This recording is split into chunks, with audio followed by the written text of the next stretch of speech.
ಯೋಗೇನ ಚಿತ್ತಸ್ಯ ಪದೇನ ವಾಚಾಂ ಮಲಂ ಶರೀರಸ್ಯ ಚ ವೈದ್ಯಕೇನ ಯೋಪಾಕರೋತ್ತಂ ಪ್ರವರಂ ಮುನೀನಾಂ ಪತಂಜಲಿಂ ಪ್ರಾಂಜಲಿರಾನತೋಸ್ಮಿ ಆಬಾಹು ಪುರುಷಾಕಾರಂ ಶಂಖಚಕ್ರಾಸಿಧಾರಿಣಂ ಸಹಸ್ರಶಿರಸಂ ಶ್ವೇತಂ ಪ್ರಣಮಾಮಿ ಪತಂಜಲಿಂ.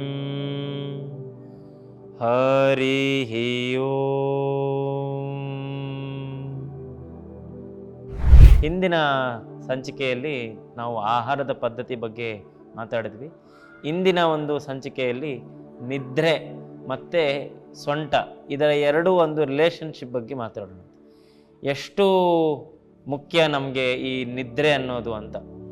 ಸೊ ನಿದ್ರೆ ನಮಗೆ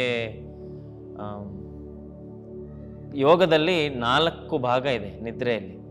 ಒಂದು ಜಾಗೃತ ನಿದ್ರೆ, ಮತ್ತೊಂದು ಸ್ವಪ್ನ ನಿದ್ರೆ, ಸುಷುಪ್ತಿ ನಿದ್ರೆ, ಇನ್ನೊಂದು ತೂರ್ಯಾಯ ನಿದ್ರೆ ಅಂತ 4 ಥರ ಬರುತ್ತೆ ನಿದ್ರೆಗಳು. ಸೊ ಇವಾಗ ಜಾಗೃತ ನಿದ್ರೆ ಅಂತಂದರೆ ಎಚ್ಚರಾಗಿ ಮಲ್ಕೊಳ್ಳೋದು. ಇಡೀ ರಾತ್ರಿ ಎಚ್ಚರಲ್ಲೇ ಇರ್ತೀವಿ, ನಿದ್ದೆ ಮಾಡ್ದಂಗೆ ಇರಲ್ಲ. ಬೆಳಗ್ಗೆ ಎದ್ದ ತಕ್ಷಣ ಮೈಕೈ ನೋವು, ಸೊಂಟ ಎಲ್ಲ ಬಿಗಿತ, ಸ್ಟಿಫ್ನೆಸ್ಸು ಈ ಥರದ್ದೆಲ್ಲ ಆಗ್ತಾ ಹೋಗುತ್ತೆ. ಮತ್ತೊಂದು ಸ್ವಪ್ನ ನಿದ್ರೆ ಅಂತ. ಸ್ವಪ್ನ ನಿದ್ರೆ ಅಂದರೆ ನಮಗೆ ಕನಸು ಬೀಳುತ್ತೆ. ಆ ಕನಸುಗಳು ಒಳ್ಳೆ ಕನಸು ಆಗಿರ್ಬೋದು ಅಥವಾ ಸ್ವಲ್ಪ ಡಿಸ್ಟರ್ಬಿಂಗ್ ಆದಂಥ ಒಂದು ಕನಸುಗಳು ಜಾಸ್ತಿ ಆಗ್ತಾ ಹೋಗ್ತವೆ. ಈ ಕನಸಿಂದನೂ ನಮಗೆ ಸೊಂಟದ ಮೇಲೆ ತುಂಬ ಒತ್ತಡ ಬೀಳ್ತಾ ಹೋಗುತ್ತೆ. ಸೊ ಇದು ಒಂದು ಥರ ನಿದ್ರೆ. ಇನ್ನೊಂದು ಬಂದರೂ ಸುಷುಪ್ತಿ ನಿದ್ರೆ ಅಂತ. ಇದು ಬಹಳ ಒಳ್ಳೆ ನಿದ್ರೆ. ಇದು ತುಂಬ ಗಾಢವಾಗಿ ದೀರ್ಘ ನಿದ್ರೆಯಲ್ಲಿರ್ತೀವಿ, ಎಚ್ಚರನೇ ಇರಲ್ಲ ಮೈ ಮೇಲೆ, ಅಷ್ಟು ಒಳ್ಳೆ ನಿದ್ರೆ. ಬೆಳಗ್ಗೆ ಎದ್ದ ತಕ್ಷಣ ತುಂಬ ಎಷ್ಟು ಚೆನ್ನಾಗಿತ್ತು ನಿದ್ರೆ, ದಿನ ಈ ಥರ ನಿದ್ರೆ ಬಂದರೆ ಎಷ್ಟು ಚೆನ್ನಾಗಿರುತ್ತಲ್ವ, ನಮ್ಗೆ ಯಾವ ನೋವುಗಳಿರಲ್ಲ, ಏನೂ ಇರಲ್ಲ ಅಂದರೆ ಈ ಥರದೊಂದು ನಿದ್ರೆ. ಇದೊಂದು ತೂರ್ಯಾಯ ನಿದ್ರೆ ಅಂತ ಇನ್ನೊಂದು ಕೊನೆಯದು. ಇದು ಒಂಥರ ಯಾವ ಥರ ಅಂತಂದರೆ ಈ ನಿದ್ರೆ ನಮಗೆ ನಾವು ಎಲ್ಲಿದ್ದೀವಿ ಅನ್ನೋದೇ ನೆನಪಿರಲ್ಲ, ಅಷ್ಟು ಒಳ್ಳೆ ನಿದ್ರೆ ಆಗ್ತಾ ಹೋಗುತ್ತೆ. ಇದು ಕೊನೆಯ ಅಂಥದ್ದು. ಒಂಥರ ನಾವು ಏನಂತೀವಿ ಅಂದರೆ ಇದಕ್ಕೆ ಮಗು ಥರ ಮಲಗಿದ್ದೇವೆ ಅಂತ. ಎಚ್ಚರನೇ ಇರಲ್ಲ, ಯಾವುದಕ್ಕೂ ಎಚ್ಚರ ಇಲ್ಲ, ಅಷ್ಟು ಒಳ್ಳೆ ನಿದ್ರೆ ಇರುತ್ತೆ ಇದಕ್ಕೆ. ಇದು 4 ಥರ ನಿದ್ರೆ. ಈಗ ಈ ನಿದ್ರೆಯಿಂದ ಬರುವಂಥ ಒಂದು ತೊಂದರೆಗಳು ನಮಗೆ ಇಂಗ್ಲೀಷಲ್ಲಿ ಇದಕ್ಕೆ ಮೆಡಿಕಲ್ ಟರ್ಮಲ್ಲಿ ಇನ್ಸೋಮಿಯಾ ಅಂತ ಕರೀತಾರೆ. ಈ ಇನ್ಸೋಮಿಯಾ ಅಂತಂದರೆ ನಿದ್ದೆನೇ ಬರಲ್ಲ. ಬೆಳಗ್ಗೆಯಿಂದ ರಾತ್ರಿವರೆಗೂ ತುಂಬ ಕೆಲಸ ಮಾಡ್ತೀವಿ, ರಾತ್ರಿ ಮಲಗಕ್ಕಂತ ಹೋಗ್ತೀವಿ, ನಿದ್ದೆ ಬರಲ್ಲ. ಅದಕ್ಕೆ ನಾವೇನಾಗ್ತೀವಿ, ಅಡಿಕ್ಟ್ ಆಗ್ತೀವಿ. ಯಾವುದಕ್ಕೆ? ನಮ್ಮ ಕ್ಲೋಸ್ ಫ್ರೆಂಡ್ ಮೊಬೈಲ್ ಫೋನ್. ಇದಕ್ಕೆ ಎಷ್ಟು ಅಡಿಕ್ಟ್ ಆಗೋಗ್ತೀವಿ ಅಂದರೆ ನಾವೇ ಅದನ್ನು ನಿದ್ದೆ ನಮ್ಮಿಂದ ದೂರ ಕಳಿಸ್ಬಿಡ್ತೀವಿ. ಈ ಇನ್ಸೋಮಿಯಾ ಏನದ್ರಲ್ಲಿ ಏನಾಗುತ್ತೆ ಅಂದರೆ ನಮಗೆ ನಿದ್ದೆ ಬರೋದೇ ಇಲ್ಲ. ಬೆಳಗ್ಗೆಯಿಂದ ರಾತ್ರಿ ಕೆಲಸ ಮಾಡ್ತೀವಿ, ರಾತ್ರಿ ಮಲಗಕ್ಕಂತ ಹೋಗ್ತೀವಿ, ನಿದ್ದೆ ಬರಲ್ಲ. ಈ ನಿದ್ದೆ ಕಡಿಮೆ ಆಗಿ ಏನಾಗ್ತದೆ, ಬೆಳಗ್ಗೆ ಹೊತ್ತು ಮಾಂಸಖಂಡಗಳೆಲ್ಲ ಬಿಗಿಯಾಗ್ಬಿಡ್ತವೆ, ಫುಲ್ಲು ಸೊಂಟ ನೋವು, ಹೇಳೋಕ್ಕೆ ಮನಸ್ಸಿರಲ್ಲ, ಇಡೀ ದಿನ ಒಂಥರ ಏನೋ ಡಲ್ ಇದ್ದಾಗೆ. ಇದು ಒಂಥರ ನಿದ್ರೆ. ಸೊ ಇದು ಇನ್ಸೋಮಿಯಾ ಅಂತ ಕರೀತಾರೆ ಇದಕ್ಕೆ. ಇನ್ನೂ ಒಂದು ಈ ಸೊಂಟದ ನೋವಿಂದ ಬರುವಂಥ ತೊಂದರೆಗಳು. ಲೆಗ್ ಪೇನ್, ಕಾಲಲ್ಲಿ ಎಳಿತ, ತುಂಬ ಎಳಿತ. ಎಷ್ಟು ಎಳಿತಾ ಇರುತ್ತೆ ಅಂತಂದರೆ ನಮಗೆ ಬೆಳಗ್ಗೆ ಹೊತ್ತು ಏಳಬೇಕು ಅಂತಂದರೆ ಯಾಕಪ್ಪ ಬೆಳಗ್ಗೆ ಆಯಿತು ಅನಿಸ್ಬಿಡ್ತದೆ. ಮತ್ತೆ ನಿಂತ್ಕೊಂಡು ಕೆಲಸ ಮಾಡಬೇಕಲ್ಲ, ಬೆಳಗ್ಗೆಯಿಂದ ನಿಂತು ಸಾಕಾಗಿರ್ತದೆ. ರಾತ್ರಿ ಎಲ್ಲ ಈ ನರಗಳೆಲ್ಲ ಎಳಿತಾ ಇರ್ತವೆ. ಈ ಸಯಾಟಿಕ್ ನರ್ವ್ ಕಂಪ್ರೆಸ್ ಆದಾಗೆ ಆ ನರ್ವ್ ನಮಗೇನು ರೇಡಿಯೇಟ್ ಮಾಡ್ತಾ ಹೋಗ್ತದೆ ಕಾಲಿಗೆ, ಆ ಕಾಲಿಂದ ಬರುವಂಥ ತೊಂದರೆ ಇದು. ರಾತ್ರಿ ಆದರೆ ನಿದ್ದೆ ಬರಲ್ಲ. ಹೇಳ್ತಾರೆ ಕಾಲು ಸ್ವಲ್ಪ ಮೇಲಿಟ್ಕೊಂಡು ಮಲ್ಕೊಳ್ಳಿ ಅಂತ. ಸ್ವಲ್ಪ ಹೊತ್ತು ಮಲಗ್ತೀವಿ, ತಿರ್ಗಾ ಮತ್ತೆ ಆಮೇಲೆ ಬೆಳಗ್ಗೆ ಎದ್ದ ತಕ್ಷಣ ಮತ್ತೆ ಅದೇ ನೋವು ಸ್ಟಾರ್ಟ್ ಆಗ್ತಾ ಹೋಗ್ತದೆ. ಇದು ಒಂದು.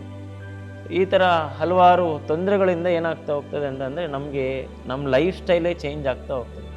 ಸೊ ಲೈಫ್ ಸ್ಟೈಲ್ ಚೇಂಜ್ ಆದಾಗ ಏನಾಗ್ತದೆ, ನಮಗೆ ಬೇಡದೇ ಇರುವಂಥ ನೋವುಗಳು ಜಾಸ್ತಿ ಆಗ್ತಾ ಹೋಗ್ತವೆ. ಸೊ ಈ ಥರದ್ದು ನೋವುಗಳಿದ್ದಾವೆ. ಸೊ ಈ ಥರ ನಾವು ಇಂದಿನ ಸಂಚಿಕೆಯಲ್ಲಿ ನಾವು ಈ ವಸ್ತುಗಳನ್ನು ಉಪಯೋಗಿಸ್ಕೊಂಡು ಯಾವ ರೀತಿ ಅಭ್ಯಾಸ ಮಾಡಬೇಕು ಅಂತ ನೋಡಿದ್ವಿ.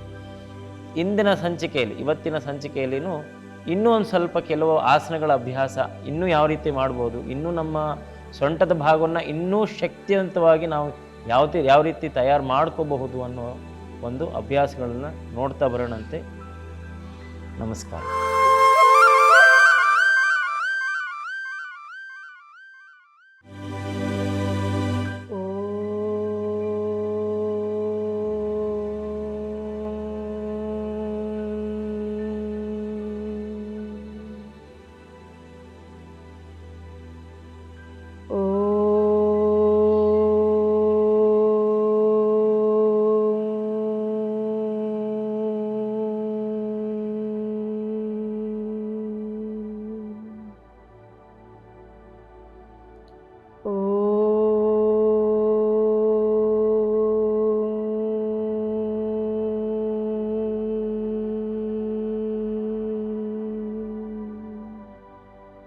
ಸೊ ಇಂದಿನ ಸಂಚಿಕೆಯಲ್ಲಿ ಪ್ರಾಣಾಯಾಮದಿಂದ ಪ್ರಾರಂಭ ಮಾಡ್ತೇವೆ.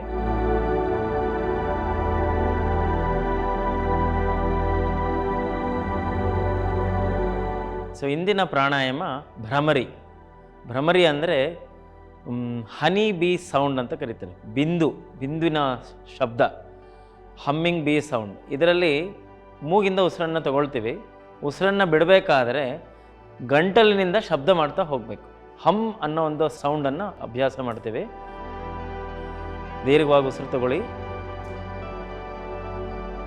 ಉಸಿರನ್ನು ಬಿಡ್ತಾ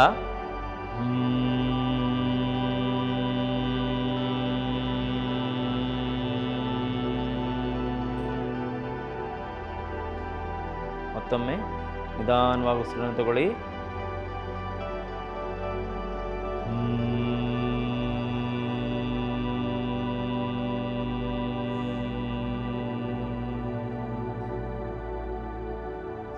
ಇದೇ ರೀತಿ ಇನ್ನೂ ಒಂದು 3 ಸತಿ ಅಭ್ಯಾಸವನ್ನು ಮಾಡೋಣ. ನಿಧಾನಕ್ಕೆ ಉಸಿರನ್ನು ತಗೊಳ್ಳಿ. ಉಸಿರನ್ನು ಬಿಡ್ತಾ ಈ ಶಬ್ದವನ್ನು ಮಾಡ್ತಾ ಹೋಗಿ.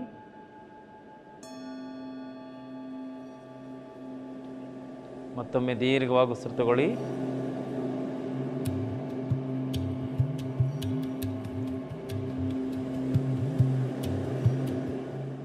ಕೊನೆಯ ಬಾರಿ ನಿಧಾನಕ್ಕೆ ಉಸಿರು ತಗೊಳ್ಳಿ.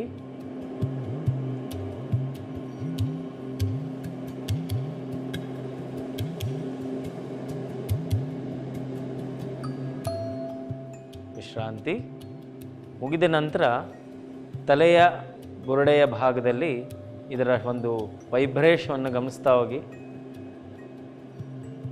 ಉಸಿರಾಟವನ್ನು ಗಮನಿಸ್ತಾ ಹೋಗಿ. ಉಸಿರಾಟದಲ್ಲಿ ಮನಸ್ಸು ತುಂಬ ಹಗುರಾದಂಥ ಒಂದು ಅನುಭವ ಆಗ್ತಾ ಹೋಗುತ್ತೆ.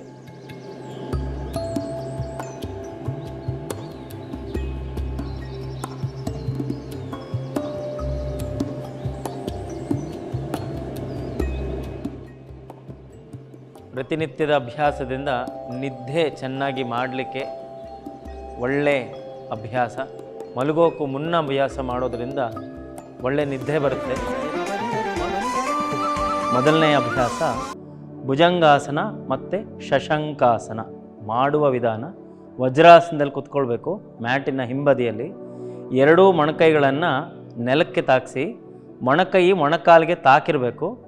ನಮ್ಮ ಅಂಗೈ ಎಷ್ಟಿದೆಯೋ ಅಷ್ಟು 2 ಸತಿ 2 ಅಂಗೈಯಷ್ಟು ಮುಂದಕ್ಕೆ ತಗೊಳ್ಳಿ. 1 ಅಂಗೈ 2 ಅಂಗೈ ಅಳತೆ ಇದು. 1 ಎಲ್ಬೋ 2 ಪಾಮ್ ವಿಡ್ತ್ ಫಾರ್ವರ್ಡ್ ಅಂತ ಇದಕ್ಕೆ ಅರ್ಥ. ಈ ಪೊಸಿಷನ್ನ ಆಲ್ 4 ಪೊಸಿಷನ್ ಅಂತ ಕರೀತಾರೆ. ಅಂದರೆ 4 ಎಲ್ಲ 4ರ ಸ್ಥಿತಿಯಲ್ಲಿ ನಿಂತಿದ್ದೇವೆ ಅಂತ. ಇಲ್ಲಿಂದ ಒಮ್ಮೆ ಉಸಿರು ತಗೊಳ್ಳಿ. ಉಸಿರನ್ನು ಬಿಡ್ತಾ ಸೊಂಟವನ್ನು ಮುಂದಕ್ಕೆ ತಳ್ತಾ ಭುಜಂಗಾಸನ. ಭುಜಗಳು ಚೆನ್ನಾಗಿ ಎಳ್ಕೊಳ್ಬೇಕು ಹಿಂದಕ್ಕೆ. ಎದೆ ಮಧ್ಯಭಾಗ ಮೇಲೆ ಕೆತ್ತಿ. ಮತ್ತೊಮ್ಮೆ ಉಸಿರು ತಗೊಳ್ಳಿ. ಉಸಿರನ್ನು ಬಿಡ್ತಾ ಹಿಂದಕ್ಕೆ ಕೂತ್ಕೊಳ್ಳಿ. ಶಶಂಕಾಸನ. ಪೃಷ್ಠದ ಭಾಗ ಹಿಂದಗಡೆ ಹಿಮ್ಮಡಿ ಮೇಲೆ ಕೂಡಬೇಕು. ತಲೆಯ ಭಾಗ ನೆಲಕ್ಕೆ. ಇದನ್ನು 3 ರಿಂದ 4 ಸತಿ ಅಭ್ಯಾಸ ಮಾಡ್ತೀವಿ. ಉಸಿರು ತಗೊಳ್ಳಿ. ಮಧ್ಯಕ್ಕೆ ಬನ್ನಿ. ಉಸಿರನ್ನು ಬಿಡ್ತಾ ಬೆಂಡ್ ಬ್ಯಾಕ್ ಟು ಭುಜಂಗಾಸನ. ಉಸಿರು ತಗೊಳ್ಳಿ. ಉಸಿರನ್ನು ಬಿಡ್ತಾ ಹಿಂದಕ್ಕೆ ಕೂತ್ಕೊಳ್ಳಿ. ಶಶಾಂಕಾಸನ. ಅಂಗೈ ಒತ್ತಿರಬೇಕು. ಉಸಿರು ತಗೊಳ್ಳಿ. ಉಸಿರು ಬಿಡ್ತಾ ಭುಜಂಗಾಸನ. ಉಸಿರು ತಗೊಳ್ಳಿ. ಉಸಿರನ್ನು ಬಿಡ್ತಾ ಶಶಾಂಕಾಸನ. ಮತ್ತೊಮ್ಮೆ ಕೊನೆ ಬಾರಿ ಉಸಿರು ತಗೊಳ್ಳಿ. ಉಸಿರನ್ನು ಬಿಡ್ತಾ ಭುಜಂಗಾಸನ. ಭುಜಗಳು ಚೆನ್ನಾಗಿ ಎಳ್ಕೊಳ್ಬೇಕು ಹಿಂದಕ್ಕೆ. ಒಮ್ಮೆ ಉಸಿರು ತಗೊಳ್ಳಿ. ಉಸಿರನ್ನು ಬಿಡ್ತಾ ಹಿಂದಕ್ಕೆ ಕೂತ್ಕೊಳ್ಳಿ. ಹಣೆಯನ್ನು ನೆಲಕ್ಕೆ ತಾಗಿಸಿ ವಿಶ್ರಾಂತಿ. ಮುಂದಿನ ಅಭ್ಯಾಸ ಭುಜಂಗಾಸನ ಮತ್ತು ಅಧೋಮುಖ ಶ್ವಾನಾಸನ ಮಾಡುವ ವಿಧಾನ. 2 ಮೊಣಕೈಗಳನ್ನು ನೆಲದ ಮೇಲೆ ಇಡಿ. ಅಲ್ಲಿಂದ 2 ಅಂಗೈಯಷ್ಟು ಕೈಗಳನ್ನು ಮುಂದಕ್ಕೆ ತಗೊಳ್ಳಿ. ಆಲ್ 4 ಪೊಸಿಷನ್, ಎಲ್ಲ 4ರ ಸ್ಥಿತಿಗೆ. ಒಮ್ಮೆ ಉಸಿರು ತಗೊಳ್ಳಿ. ಉಸಿರನ್ನು ಬಿಡ್ತಾ ಸೊಂಟವನ್ನು ಕೆಳಕ್ಕಿಳಿಸಿ ಭುಜಗಳನ್ನು ಚೆನ್ನಾಗಿ ಹಿಂದೆ ಕೇಳ್ಕೊಳ್ಳಿ. ಮತ್ತೆ ಉಸಿರು ತಗೊಳ್ಳಿ. ಉಸಿರನ್ನು ಬಿಡ್ತಾ ನಿಧಾನವಾಗಿ 2 ಕಾಲುಗಳನ್ನು ಊರಿ ಮೊಣಕಾಲನ್ನು ಎತ್ತಿ ಅಂಗಾಲನ್ನು ಒತ್ತಿ ಸೊಂಟದ ಭಾಗವನ್ನು ಚೆನ್ನಾಗಿ ಮೇಲಕ್ಕೆತ್ತಿ. ಮತ್ತೆ ಉಸಿರು ತಗೊಳ್ಳಿ. ಉಸಿರನ್ನು ಬಿಡ್ತಾ 2 ಮೊಣಕಾಲು ಕೆಳಕ್ಕೆ ನಿಧಾನಕ್ಕೆ ಹಿಂದಕ್ಕೆ ಬಾಗಿ ಭುಜಂಗಾಸನ. ಮತ್ತೆ ಉಸಿರು ತಗೊಳ್ಳಿ. ಉಸಿರನ್ನು ಬಿಡ್ತಾ ಸೊಂಟದ ಭಾಗವನ್ನು ಚೆನ್ನಾಗಿ ಮೇಲಕ್ಕೆ ಎತ್ತಿ ಅಂಗಾಲನ್ನು ಊರಿ ಅಧೋಮುಖ ಶ್ವಾನಾಸನ. ಇನ್ನೂ 2 ಸತಿ ಮಾಡೋಣಂತೆ. ಮತ್ತೊಮ್ಮೆ ಭುಜಂಗಾಸನ. ಸೊಂಟಕ್ಕೆ ಒಳ್ಳೆ ಚಲನೆ ಇದು. ಮತ್ತೊಮ್ಮೆ ಉಸಿರು ತಗೊಳ್ಳಿ. ಉಸಿರನ್ನು ಬಿಡ್ತಾ ಸೊಂಟ ಭಾಗವನ್ನು ಚೆನ್ನಾಗಿ ಮೇಲಕ್ಕೆತ್ತಿ ಅಂಗಾಲನ್ನು ನೆಲಕ್ಕೆ ಊರಿ ಕೊನೆಯ ಬಾರಿ ಒಮ್ಮೆ ಉಸಿರು ತಗೊಳ್ಳಿ. ಉಸಿರನ್ನು ಬಿಡ್ತಾ ನಿಧಾನಕ್ಕೆ ಸೊಂಟವನ್ನು ಕೆಳಕ್ಕೆ ಇಳಿಸಿ ಭುಜಗಳು ಚೆನ್ನಾಗಿ ಹಿಂದಕ್ಕೆ ಕೇಳ್ಕೊಳ್ಳಿ. ಮತ್ತೊಮ್ಮೆ ಉಸಿರು ತಗೊಳ್ಳಿ. ಉಸಿರನ್ನು ಬಿಡ್ತಾ 2 ಅಂಗಾಲನ್ನು ಒತ್ತಿ ಹಿಮ್ಮಡಿ ಒತ್ತಬೇಕು. ಬೆನ್ನನ್ನು ಚಾಚಿ ನಿಧಾನಕ್ಕೆ 2 ಕಾಲುಗಳನ್ನು ಕೆಳಕ್ಕಿಳಿಸಿ ಶಶಂಕಾಸನದಲ್ಲಿ ವಿಶ್ರಮಿಸಿ. ಹಣೆಯನ್ನು ನೆಲಕ್ಕೆ ರಿಲ್ಯಾಕ್ಸ್. ಮುಂದಿನ ಅಭ್ಯಾಸ, ಇಲ್ಲಿ ಮತ್ತೊಂದು ಆಸನವನ್ನು ಜೋಡಿಸೋಣಂತೆ. ಇದಕ್ಕೆ ಏಕಪಾದ ಪ್ರಸರಣಾಸನ ಅಂತಲೂ ಕರಿತೇವೆ. ಮತ್ತೊಂದು ಅದಕ್ಕೆ ಇನ್ನೊಂದು ಹೆಸರು ಬಂದು ಅಶ್ವಸಂಚಲನ ಅಂತಲೂ ಕರೀತಾರೆ. ಇಲ್ಲಿ 2 ಮೊಣಕೈಯನ್ನು ನೆಲಕ್ಕೆ ಊರಿ ಒಂದು ಅಂಗೈ, ಒಂದು ಮೊಣಕೈ 2 ಅಂಗೈಯಷ್ಟು ಡಿಸ್ಟೆನ್ಸನ್ನು ತಗೊಳ್ಳಿ. 2 ಅಂಗೈ ಊರಬೇಕು. ಒಮ್ಮೆ ಉಸಿರು ತಗೊಳ್ಳಿ. ಉಸಿರನ್ನು ಬಿಡ್ತಾ ನಿಧಾನಕ್ಕೆ ಹಿಂದಕ್ಕೆ ಬಾಗಿ ಬ್ಯಾಕ್ ಬೆಂಡಿಂಗ್ ಭುಜಂಗಾಸನ. ಮತ್ತೊಮ್ಮೆ ಉಸಿರು ತಗೊಳ್ಳಿ. ಉಸಿರನ್ನು ಬಿಡ್ತಾ ಅಧೋಮುಖ ಶ್ವಾನಾಸನ. ಸೊಂಟದ ಭಾಗ ಚೆನ್ನಾಗಿ ಮೇಲಕ್ಕೆತ್ತಿ ಊರಬೇಕು. ಇಲ್ಲಿವರೆಗೂ ಮಾಡಿದ್ವಿ. ಈಗ ಇಲ್ಲಿಂದ ಮುಂದಕ್ಕೆ ಪ್ರೋಗ್ರೆಸ್ ಏನು ಅಂದರೆ ಬಲ ಕಾಲನ 2 ಕೈನ ಮಧ್ಯಭಾಗಕ್ಕೆ ತೊಗೊಂಡು ಬರೋದು. ಏಕಪಾದ ಪ್ರಸರಣಾಸನ. ಅಂಗೈಯನ್ನು ಊರಬೇಕು, ಕಾಲು ಬೆರಳನ್ನು ಬಿಡಬೇಕು ಹಿಂದಗಡೆ. ಮತ್ತೊಮ್ಮೆ ಉಸಿರು ತಗೊಳ್ಳಿ. ಉಸಿರನ್ನು ಬಿಡ್ತಾ ಅಧೋಮುಖ ಶ್ವಾನಾಸನ. ಉತ್ತಮವಾದಂಥ ಚಲನೆ, ಫ್ಲೆಕ್ಸಿಬಿಲಿಟಿ ಇಂಪ್ರೂವ್ ಆಗುತ್ತೆ ಸ್ಪೈನಲ್ ಕಾರ್ಡಲ್ಲಿ. ಎಡಗಾಲು ಮುಂದಕ್ಕೆ, 2 ಕೈನ ಮಧ್ಯಭಾಗಕ್ಕೆ, ಬಲ ಕಾಲನ್ನು ನೆಲಕ್ಕಿಡಿ, ಹಿಂದಿನ ಕಾಲು ಬೆರಳು ಬಿಡಿ. ಬಹಳ ಮುಖ್ಯವಾದಂಥದ್ದು 2 ಕೈ ಊರಿರಬೇಕು. ಮತ್ತೊಮ್ಮೆ ಉಸಿರು ತಗೊಳ್ಳಿ. ಉಸಿರನ್ನು ಬಿಡ್ತಾ Adho Mukha Svanasana. Bend back to Bhujangasana. ಸೊಂಟದ ಭಾಗ ಹಿಂದಕ್ಕೆ ಬಾಗಿಸಿ ಭುಜಂಗಾಸನ. ಮತ್ತೊಮ್ಮೆ ಉಸಿರು ತಗೊಳ್ಳಿ. ಉಸಿರು ಬಿಡ್ತಾ ಅಧೋಮುಖ ಶ್ವಾನಾಸನ. ಪಾದ ಒತ್ತಬೇಕು, ಹಿಮ್ಮಡಿ ಊರಬೇಕು. ಮತ್ತೊಮ್ಮೆ ಮಾಡ್ತೀವಿ. ಬಲಕಾಲು ಏಕಪಾದ ಪ್ರಸರಣಾಸನ. 2 ಕೈ ಮಧ್ಯಕ್ಕೆ ಬರಬೇಕು. ಯಾರಿಗೆ ತೀರಾ ಆಗದೇ ಇಲ್ವೋ ಆ ಥರದವ್ರು ಕಾಲನ್ನ ಆಚೆನೂ ಇಟ್ಕೋಬೋದು ಹೊರಗಡೆ. ಮತ್ತೊಮ್ಮೆ ಉಸಿರು ತಗೊಳ್ಳಿ. ಉಸಿರನ್ನು ಬಿಡ್ತಾ ಅಧೋಮುಖ ಶ್ವಾನಾಸನ. ಎಡಗಾಲು ಏಕಪಾದ ಪ್ರಸರಣಾಸನ. ಅಂಗೈ ಊರಿರಬೇಕು. ಮತ್ತೊಮ್ಮೆ ಉಸಿರು ತಗೊಳ್ಳಿ. ಉಸಿರನ್ನು ಬಿಡ್ತಾ ಅಧೋಮುಖ ಶ್ವಾನಾಸನ. ಅಂಗಾಲು ಊರಬೇಕು. ಮುಂದಿನ ಅಭ್ಯಾಸ ಸುಪ್ತ ಪಾದಾಂಗುಷ್ಟಾಸನ. ಸುಪ್ತ ಅಂದರೆ ಮಲಗೋದು ಅಂತ. ಪಾದಾಂಗುಷ್ಟ ಅಂದರೆ, ಅಂಗುಷ್ಟ ಅಂದರೆ ಕಾಲು ಬೆರಳು. ಮಾಡುವ ವಿಧಾನ. ಇವತ್ತು ನಮಗೆ ಬೇಕಾಗಿರುವಂಥ ಒಂದು ಅಭ್ಯಾಸಕ್ಕೆ ಬೇಕಾಗಿರುವಂಥ ವಸ್ತುಗಳು ಮನೆಯಲ್ಲಿ ದುಪ್ಪಟ್ಟ ಆ ಥರನೂ ಇದ್ದರೆ ದುಪ್ಪಟ್ಟ ಇಟ್ಕೊಂಡು ಮಾಡ್ಬೋದು. ಯೋಗ ಬೆಲ್ಟ್ ಇದ್ದರೆ ಯೋಗ ಬೆಲ್ಟಲ್ಲೂ ಮಾಡ್ಬೋದು. ಒಂದು ಬೆಡ್ಶೀಟ್ ಬೇಕು, ಒಂದು ಬೆಲ್ಟ್ ಬೇಕು. ಮಲ್ಕೊಂಡು ಅಭ್ಯಾಸ ಮಾಡ್ತೀವಿ. ನೇರವಾಗಿ ಮಲ್ಕೊಳ್ಳಿ. ತಲೆಯ ಭಾಗ ಬೆಡ್ಶೀಟ್ ಮೇಲೆ ಬರೋ ಥರ ನೋಡ್ಕೊಳ್ಳಿ. 2 ಕಾಲನ್ನು ಮಡಚಿ ಬೆಲ್ಟನ್ನು ತಗೊಳ್ಳಿ. ಬೆಲ್ಟನ್ನು ನಾವು ಆ ಬೆಲ್ಟನ್ನು ಲಾಕ್ ಮಾಡಿದ್ದೀವಿ. ಆ ಬೆಲ್ಟನ್ನು ನಮ್ಮ ಭುಜದ ಹಿಂಭಾಗಕ್ಕೆ ಹಾಕ್ಕೊಳ್ತೀವಿ.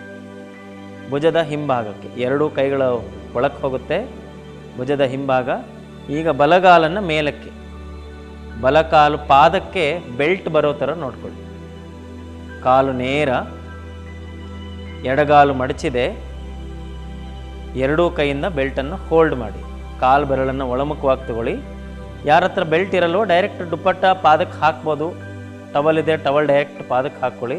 ಎಡಗಾಲು ಮಡಚಿರಬೇಕು, ಬಲಗಾಲು ನೇರವಾಗಿ 90 ಡಿಗ್ರಿ ಆ್ಯಂಗಲಲ್ಲಿ ಇಟ್ಕೊಳ್ಳಿ. ಈ ಅಭ್ಯಾಸದಲ್ಲಿ ತೊಡೆಯ ಮಾಂಸಖಂಡಗಳು, ಮೀನು ಖಂಡದ ಭಾಗದಲ್ಲಿ ಒಳ್ಳೆ ಚಾಚುವಿಕೆ ಸಿಗುತ್ತೆ. ಚೆನ್ನಾಗಿ ಸ್ಟ್ರೆಚ್ ಆಗುತ್ತೆ. ಸರ್ಕ್ಯುಲೇಷನ್ ಚೆನ್ನಾಗಾಗುತ್ತೆ. ಸಯಾಟಿಕ ನರ್ವ್ ಚೆನ್ನಾಗಿ ಎಳೆಯಲ್ಪಡುತ್ತೆ ಇದರಿಂದ ಸೊಂಟದ ನೋವು ಕ್ರಮೇಣ ಕಡಿಮೆ ಆಗ್ತಾ ಹೋಗುತ್ತೆ. ಇದು ಮೊದಲನೆಯ ಅಭ್ಯಾಸ.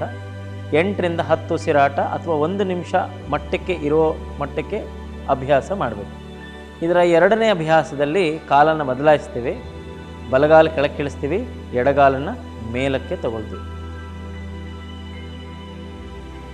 ಪಾದಕ್ಕೆ ಬೆಲ್ಟ್ ಹಾಕ್ಕೊಳ್ತೀವಿ, ಕಾಲನ್ನು ನೇರ ಮೇಲಕ್ಕೆ. ಆದಷ್ಟು ಕಾಲು ಬೆರಳನ್ನು ಒಳಮುಖವಾಗಿ ಚಾಚೋದು ಉತ್ತಮ. ಎಷ್ಟು ಬೆರಳು ಒಳಗೆ ಚಾಚ್ತೀರೋ ಅಷ್ಟು ನಿಮಗೆ ಸಯಾಟಿಕ ನರ್ವ್ ಚೆನ್ನಾಗಿ ಚಾಚುತ್ತೆ. ಈ ಚಾಚುವಿಕೆಯಿಂದ ನಿಮ್ಮ ಕಾಲಲ್ಲಿರುವಂಥ ನೋವು, ಈ ಸ್ಪೆಷಲಿ ಸಯಾಟಿಕಾ ನೋವು ಇರೋರಿಗೆ ಅಥವಾ ಸ್ಲಿಪ್ ಡಿಸ್ಕ್ ಇರೋರಿಗೆ ಮಾರ್ನಿಂಗ್ ಲೆಗ್ ಪೇನ್ ಅಂದರೆ ಬೆಳಗಿನ ಜಾವದಲ್ಲಿ ನೋವು ಬರುತ್ತೆ. ಆ ನೋವುಗಳನ್ನು ಕ್ರಮೇಣ ಕಡಿಮೆ ಮಾಡ್ಕೊಳ್ಬೋದು ಈ ಅಭ್ಯಾಸದಲ್ಲಿ. 8ರಿಂದ 10 ಉಸಿರಾಟ, ಸಹಜ ಉಸಿರಾಟವಿರಲಿ. ನಿಧಾನವಾಗಿ ಕಾಲನ್ನು ಕೆಳಗೆ ಇಳಿಸ್ಕೊಳ್ಳಿ. ಇದರ 2ನೇ ಅಭ್ಯಾಸದಲ್ಲಿ ಬಲಗಾಲಿಗೆ ಮತ್ತೊಮ್ಮೆ ಬೆಲ್ಟ್ ಹಾಕ್ತೀವಿ. ಈಗ ಎಡಕಾಲನ್ನು ನಿಧಾನವಾಗಿ ಕೆಳಕ್ಕೆ ಉದ್ದಕ್ಕೆ ಚಾಚಿ, ಬಲ ಕೈಯಿಂದ ಮಾತ್ರ ಬೆಲ್ಟನ್ನು ಹೋಲ್ಡ್ ಮಾಡಿ. ಎಡಗೈಯನ್ನು ನೆಲದ ಮೇಲೆ ಇಟ್ಕೊಳ್ಳಿ, ಮ್ಯಾಟಿನ ಮೇಲೆ ಇರಲಿ. ಬಲಗೈಯಿಂದ ಬೆಲ್ಟ್ ಇಟ್ಕೊಂಡಿದ್ದೀರಾ, 2 ಕಾಲು ಬೆರಳು ಒಳಮುಖವಾಗಿ ತಗೊಳ್ಳಿ. ಒಮ್ಮೆ ಉಸಿರು ತಗೊಳ್ಳಿ. ಉಸಿರನ್ನು ಬಿಡ್ತಾ ನಿಧಾನಕ್ಕೆ ಬಲಗಾಲನ್ನು ಬಲ ಪಕ್ಕಕ್ಕೆ ತಗೊಂಡೋಗಿ, ಬಲಕಾಲನ್ನು ಬಲ ಪಕ್ಕಕ್ಕೆ ತಗೊಂಡೋಗಿ. ಆದಷ್ಟು ನೆನಪಿರಲಿ, ಎಡಭಾಗದ ಯಾವುದೇ ಭಾಗ, ಪೃಷ್ಠದಿಂದ ಹಿಡಿದು ಭುಜದವರೆಗೆ ಯಾವುದೇ ಭಾಗ ಮ್ಯಾಟಿಂದ ಮೇಲಕ್ಕೆ ಬರೋ ಹಾಗಿಲ್ಲ, ನೆಲದ ಮೇಲೇ ಇರಬೇಕು. ಆದಷ್ಟು ಬಲ ಕಾಲನ್ನು ಬಲಕ್ಕೆ ತಗೊಳ್ತಾ ಹೋಗಿ. ಕಾಲ ನೇರ ಇರಲಿ. ನಿಧಾನವಾದ ಉಸಿರಾಟ. ತೊಡೆ ಮಾಂಸಖಂಡಗಳಲ್ಲಿ ಒಳ್ಳೆ ಚಾಚುವಿಕೆ ಬರುತ್ತೆ. ಮೀನುಖಂಡ ಹಿಮ್ಮಡಿಯ ಭಾಗನೂ ಚಾಚುತ್ತೆ. ಬೆಳಗ್ಗೆ ಹೊತ್ತು ಹಿಮ್ಮಡಿ ನೋವು ಯಾರಿಗಿದ್ದರೆ ಇದರ ಅಭ್ಯಾಸದಿಂದ ಹಿಮ್ಮಡಿ ನೋವು ಕಡಿಮೆ ಮಾಡ್ಕೊಳ್ಬೋದು. 8ರಿಂದ 10 ಉಸಿರಾಟ, ಸಹಜವಾದಂಥ ಉಸಿರಾಟ ಇರಲಿ.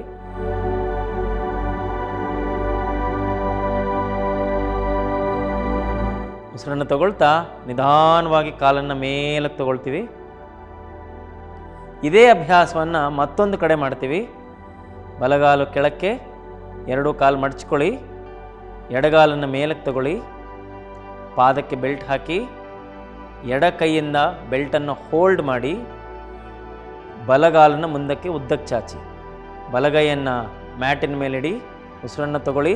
ಬಿಡ್ತಾ ನಿಧಾನವಾಗಿ ನಿಮ್ಮ ಎಡ ಕಾಲನ್ನು ಎಡ ಪಕ್ಕಕ್ಕೆ ಚಾಚಿ. ಇಲ್ಲಿ ಮಾಡಬೇಕಾದ್ರೆ ತುಂಬ ಒಳ್ಳೆಯ ಒಂದು ಉಪಯೋಗಿತ ಅಂತಂದರೆ ಕಾಲುಗಳಲ್ಲಿ ಚೆನ್ನಾಗಿ ಚಾಚುವಿಕೆ ಬರುತ್ತೆ, ಚೆನ್ನಾಗಿ ಸ್ಟ್ರೆಚ್ ಆಗುತ್ತೆ ಕಾಲು. ಸೊಂಟದಲ್ಲಿರುವಂಥ ಬಿಗಿತ ಪ್ರತಿನಿತ್ಯ ಮಾಡ್ತಾ ಹೋದರೆ ಬಿಗಿತ ನಿಧಾನವಾಗಿ ಕಡಿಮೆ ಆಗ್ತಾ ಹೋಗುತ್ತೆ. ಇನ್ನೊಂದು ಮುಖ್ಯವಾದಂಥದ್ದು ಬಲಗಾಲು, ಗಮನ ಇರಬೇಕು ಬಲಗಾಲ ಕಡೆಗೆ.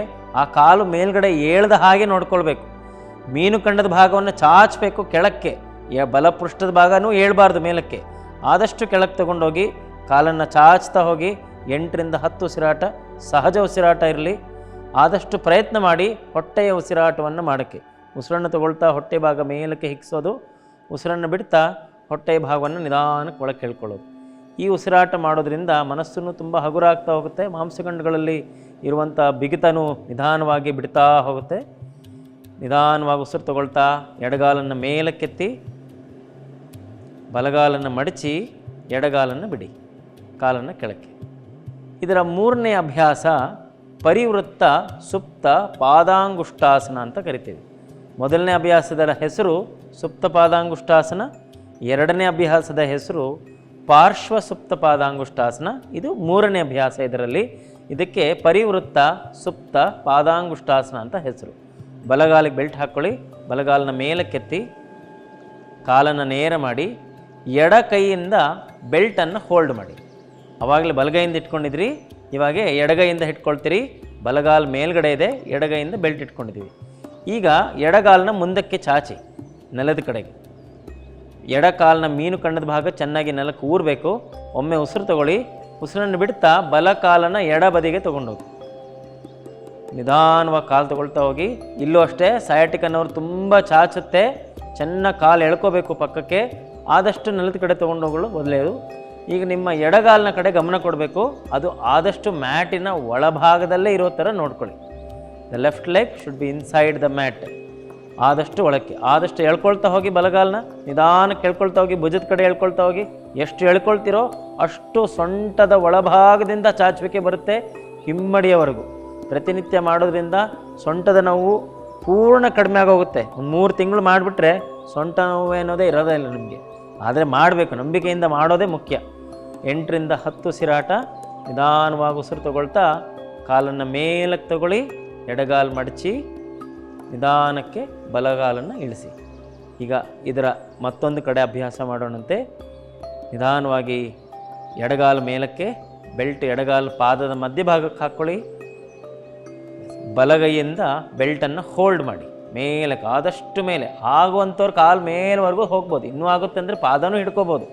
ಹೆಬ್ಬೆಟ್ಟು, ಪಾದದ ಹೊರಭಾಗದ ಅಂಚನೂ ಹಿಡ್ಕೋಬೋದು. ಆದರೆ ಬೆಲ್ಟನ್ನು ಹಿಡ್ಕೊಂಡು ಮಾಡೋದು ಉತ್ತಮ. ಜಾಸ್ತಿ ಹೊತ್ತು ಇರ್ಬೋದು. ಬಲಗಾಲನ ಮುಂದಕ್ಕೆ ಉದ್ದಕ್ಕೆ ಚಾಚಿ ಎಡ ಕೈಯನ್ನು ಮ್ಯಾಟ್ ಮೇಲೆ ಇಟ್ಕೊಳ್ಳಿ.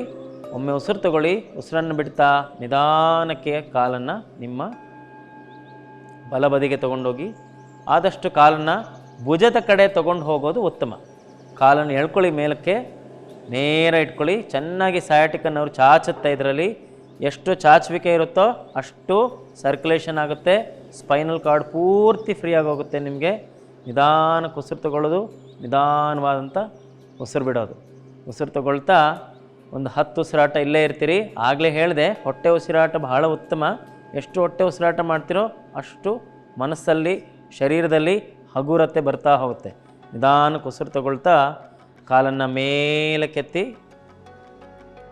ಬಲಗಾಲನ್ನು ಮಡಚಿ ಎಡಗಾಲನ್ನು ಬಿಡಿ. ವಿಶ್ರಾಂತಿ.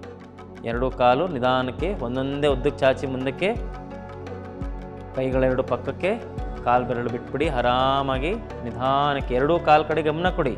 ಎರಡೂ ಕಾಲಲ್ಲಿ ಎಷ್ಟು ವಿಶ್ರಾಂತಿ ಸಿಕ್ಕಿದೆ ನೋಡ್ಕೊಳ್ಳಿ. ರಿಲ್ಯಾಕ್ಸೇಷನ್ ಎಷ್ಟಾಗಿದೆ ನೋಡಿ. ಆರಾಮಾಗಿ ಉಸಿರಾಡ್ತಾ ಹೋಗಿ. ಇಂದಿನ ಸಂಚಿಕೆಯನ್ನು ಶವಾಸನದಿಂದ ಮುಕ್ತಾಯ ಮಾಡೋಣಂತೆ.